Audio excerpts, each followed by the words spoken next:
एक सरकार हुए अद्भुत महापुरुष,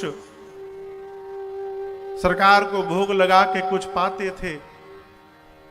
एक दिन सवेरे कुछ भोग लगाने के लिए नहीं रहा ठाकुर जी को, तो पानी का गिलास ही भोग लगा दिए। कहे सरकार कुछ है नहीं, अभी समय यही भोग पाइए। दोपहर में ठाकुर जी पानी का भोग पाए, केवल संध्या बेला में कोई व्यवस्था नहीं हो पाई। अब जो महाराज जी थे वो परेशान कि सरकार ठाकुर जी फिर रात को भूखे रहेंगे हमारे। तो सायंकाल वहां एक सेठ जी थे, सेठ जी के पास भेजा किसी सेवक को कि जाओ वहां से कुछ उधार मांग के ले आओ। सेठ जी मना कर दिए, बोले उधार नहीं मिलेगा, भगो यहां से।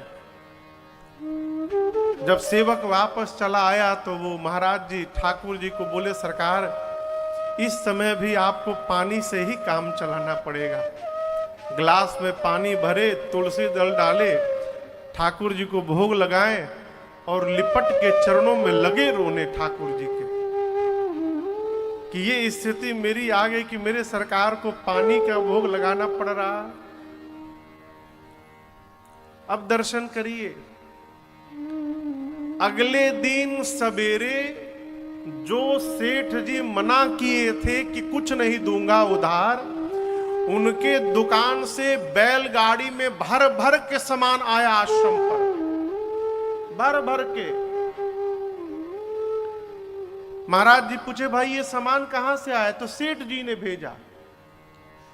महाराज जी दौड़ कर गए सेठ जी के पास, बोले अरे मेरे पास पैसा नहीं है, आप क्यों भेज दिए? बोले अरे पैसा, सवेरे सवेरे 4 बालक आए थे मेरे दुकान पर और अनगिनत स्वर्ण की असरफियां देकर गए हैं और कहें कि हमारे महाराज जी ने आपका नाम लेकर हमारे महाराज जी ने भिजवाया है, सामान भिजवाइए आश्रम पर। तो बोले हमने तो किसी को नहीं भेजा, अब मेरे पास स्वर्ण की असरफियां कहां से आएंगी? तो सेठ जी बोले हमको तो पता नहीं है। उन चारों बालकों ने ये एक एक पीतांबरी हमको देकर छोड़कर यहां गए हैं कि बोले सरकार आएंगे तो उनको दे दीजिएगा। और जब वो पीतांबरी देखे महाराज जी, तो वो जो ठाकुर जी मंदिर में थे वो उनकी पीतांबरी थी। जाकर देखे तो आश्रम में पीतांबरी थी नहीं, वो सेठ जी के पास। अब वो महाराज जी लगे ठाकुर जी को पकड़ के रोने, सरकार मैं कितना बड़ा अभागा हूं, मेरे से सौभाग्यशाली तो सेठ जी निकल गए जिनको आपका दर्शन प्राप्त हो गया, भले धोखे से हुआ और मैं अब तक दर्शन नहीं कर पाया। सेठ जी को जब पता चला तो वो भी विरक्त हो गए, छोड़कर और आश्रम की सेवा में लग गए।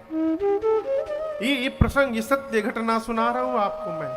प्रसंग कहता है माई बाप किस वेश में कौन हमारे अगल बगल घूम रहा है हम और आप नहीं जानते, इसलिए जो भी दिखाई पड़ रहा है दोनों हाथ जोड़कर उसको दंडवत प्रणाम करिए। इसी बहाने कहीं ठाकुर जी को प्रणाम कर लिया और उनका आशीर्वाद मिल गया तो जीवन का उद्धार हो जाएगा।